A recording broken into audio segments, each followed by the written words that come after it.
Hi there, welcome to my channel. My name is Sarah and I am the style coach. Today's video is all about busting those colour analysis myths. I've heard a few things going around from various different channels and I would like to clear those up because I think there's a lot of confusion out there. So instead of maybe self-diagnosing yourself as a particular colour season, this might just give you a better idea of the direction you should be heading in. I've worked with hundreds of people across the world on colour analysis, whether it's online or in person, and I have seen a huge variety of skin tones and hair colours and eye colours. I've had a lot of experience in this and I want to share with you what I've learned. If you're interested in having your own colour consultation, do get in touch. You can email me, sarah@thestylecoach.ie, or you can visit my website, thestylecoach.ie, or follow me over on Instagram. Before we get started, can I please ask you to like the video if you enjoyed it or learned something new, subscribe to the channel if you haven't already, and if you feel like giving some super thanks today, I'd be super grateful. Myth number 1, if you burn in the sun, then you are cool undertoned. You must be a winter or you must be a summer. Absolute rubbish.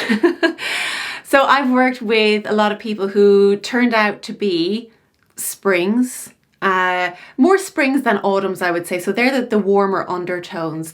And sometimes I would ask people, well, do you burn in the sun? I would ask this just to get some kind of understanding of how the sun impacts the skin. And of course, what I realized is that what's changing in the sun is not your undertone, but simply your skin tone, which sits on the surface of the skin. And that does change throughout life. You can burn, you can tan, your skin tone will age or perhaps get darker as you get older. And what doesn't change is your skin undertone, whether you're cool or warm. This doesn't mean that if you burn the sun, you've got to be cool. I have plenty of spring clients, spring friends who burn in the sun. So this is a myth. Myth number 2, if you wear silver, then you are cool undertone. And if you wear gold, you're warm undertoned. Again, we can't just take one little piece of information and say, therefore I'm cool or warm. It's not enough. People wear different metals for various different reasons. They might have inherited a piece that they simply enjoy wearing. They might just have a preference for wearing gold because it tends to be more expensive than silver, and so they lean towards that. There's so many different reasons why a person might wear silver or gold. It doesn't mean that they are cool or warm undertoned. Certainly, if you are cool undertoned, silver will suit you better. It will look better on the skin. Just like I always wear my silver, there has been times where I wear gold. Sometimes I do dip into that, but I know silver works for me better. We need to dig a little bit deeper if we were investigating this information. These can contribute to a direction, but we cannot diagnose a season purely on wearing silver or gold. Myth number 3, if you wear cool colours, so if you are a winter or you are a summer, you cannot wear warm colours. Myth. Yes, you can. Of course, you can wear any colour you like, but you can actually look well in some other colours. The trick here is to know your sister season. So this is the season that's linked closely to the season that you have been identified as. If you are a soft summer, for example, the sister season of soft summer, which is soft and cool, is soft and warm, which is soft autumn. You share that similarity in the characteristic of being soft or muted in your features. You are neither very cool nor very warm, therefore you can lean either way. Better in cool if you are a soft summer, but you can definitely borrow from a warmer season. If you are a cool summer, then you won't be borrowing from the warmer seasons. You'll be borrowing from cool winter. Likewise, if you are a warm spring, you'll be borrowing from warm autumn, which is both warm. They're the only 2 exceptions there. But really, you can borrow from a cool season and a warm season and vice versa. The next myth is a very common one, and one that when I work with especially groups of students, when they're asking questions, raising their hands, they say, well, you've got light skin, therefore you're cool. You've got dark skin, you've got black skin, therefore you're warm. Absolutely not. You can have extremely fair skin but still have those warm undertones. Again, let's not mix up what the skin tone is, which is where we see the very fair skin or the very dark skin or medium skin tone. That's what we see on the surface of the skin.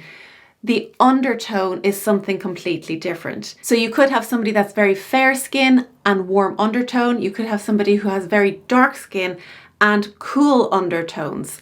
Of course, you could have dark skin and warm undertones, and you could have light skin and cool undertones. It's all possible. The next myth, which I've heard various different ideas on this one, is that blondes can't be part of the winter season. And I'm calling BS on this. I think blondes, in fact, I know blondes can be part of the winter season. I've seen it for myself. So the blonde that we would be talking about is a very kind of platinum, almost silvery blonde. So there's, first of all, cool tones throughout the hair. That's the first thing, because they need to be in the cool direction. The other thing is that we must take into account the other features. We can't just look at somebody's hair and say, you're a summer. That if somebody does that, stay away from them. Don't trust that. We need to look, of course, at skin tone, skin undertone, and the eyes. I have friends that have beautiful platinum blonde hair, and they can wear a really gorgeous bright pink lip and a black dress, and they look phenomenal in this. And I've got another friend who has, again, that kind of platinum blonde hair, naturally platinum blonde, and gorgeous piercing eyes. The intensity of the eyes, and we're talking about chroma here, the brightness that the summer palette just couldn't justify. While they might be in a more muted subseason of winter, so cool winter verging on cool summer, yes, they can still be part of winter. So that's one I definitely wanted to debunk. The next very common myth that I hear a lot is about the vein test. So blue veins are cool undertones, green veins are warm undertones.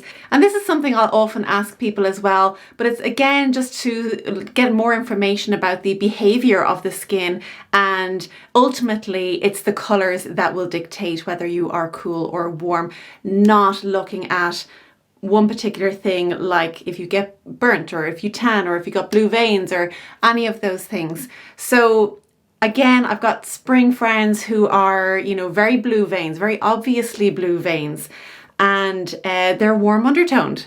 So again, you can't just simply look at the veins and say, hey, life is easy, I'm cool, and off you go with your color palette. Not that easy. The next myth is that olive skin is warm. If you've watched my recent video on olive skin, you will know that this is not the case. Olive skin is a combination of cool undertones with a medium skin tone, which often has some yellow pigmentation in it. That, of course, blue and yellow mixture creates this olive skin tone. People are often misdiagnosed as an autumn or a warmer season, when actually they've got the cool undertones and all their clothes start looking a little bit off. You'll often see people with olive skin tone trying out golden blondes and things like that. And again, it just doesn't look quite right. So olive skin tones does not mean warm. They usually have cool undertones. The next myth is that once you're identified as a particular season and subseason, that's it for life. Your colours don't change. Again, wrong. Your colours will certainly last you a very long time. In fact, the earlier you get your colours done, the better in life, I think. I wish I got mine done in my teens. That would have saved me a lot of wasted time and money. But however, we're here now. But as we age and as we go through life, there's a couple of things that do change. So when we look at colour analysis, there's three things that we're looking at. The temperature, whether you're cool or whether you're warm. This is not going to change. If you are a winter, you're not going to become an autumn all of a sudden. That's not how it works. If you are cool, you'll always be cool. If you're warm, you're always going to be warm. I've heard some people say that as you age, you get cooler. Not the case. Your temperature doesn't change. What does change is your chroma, the intensity of your features. Okay, so you might have these really bright eyes or lots of color in your hair. But as we age, of course, we know that we turn grey. We lose that brightness in our eyes and everything just becomes a little bit softer. So in this case, when you might be part of a bright season like winter or spring, you may find yourself softening into summer if you're a winter into summer, or if you're a spring into autumn. So you may become softer in your features. The other thing that might change is the value in your features. Again, this is how much lightness or darkness is in your features. For example, when I go grey, my hair is currently very dark, but if it goes grey, of course, it's going to change. And so the value in my features is also going to change. It is very likely that I will lean into more of a summer season than the winter season because those colours, the intense colours of winter, will just be too much. If we take Andie MacDowell as an example of this, we can see how her features are much more intense when she has her darker hair, but as she has allowed herself to go grey, there's a softening coming in. And so these are the two things that can change. You're not going to change dramatically, but it's worth maybe re-looking at your colours as you notice the changes happening as your hair goes grey, or if you allow yourself to go grey. So yes, your colours can change. Lastly, I want to talk about colouring your hair. So following on from my last point, if you colour your hair, can you make yourself become a winter if you're a summer? Or if you change your hair colour, can you make yourself become an autumn if you're a spring? And the answer to that is no. When you colour your hair, and if it's not the right intensity, if it's not the right temperature, if it's not the right value for your features, your natural features, then it's going to look off. And you'll probably find that you'll struggle to settle on a group of colours, and you might have a wardrobe with lots of colours and thinking, I don't really have a clear direction here. It could be the hair that's throwing you off. There's plenty of celebrity examples out there of people dyeing their hair and getting it wrong and trying out different makeup to make it work, and you know that will take you so far. But if you're trying to make a wardrobe work on a daily basis or your makeup work on a daily basis, you want to really be thinking about investing in good pieces and knowing for sure what colour season you are. So even if you're dyeing your hair, it doesn't mean that you're going to become another season. You are still going to remain the same season, but your colours just might be off a little bit. That's why I often ask my clients if they're colouring their hair, I take it out of the equation. I ask them to pull it back, or I'll cover their hair with a hairnet or something like that, because I don't want to be influenced by a colour choice that is not natural and may not be the right one for them. That's it for today's video. Let me know your thoughts on this, and I will see you again next week. Thanks for watching. Take care. Bye bye.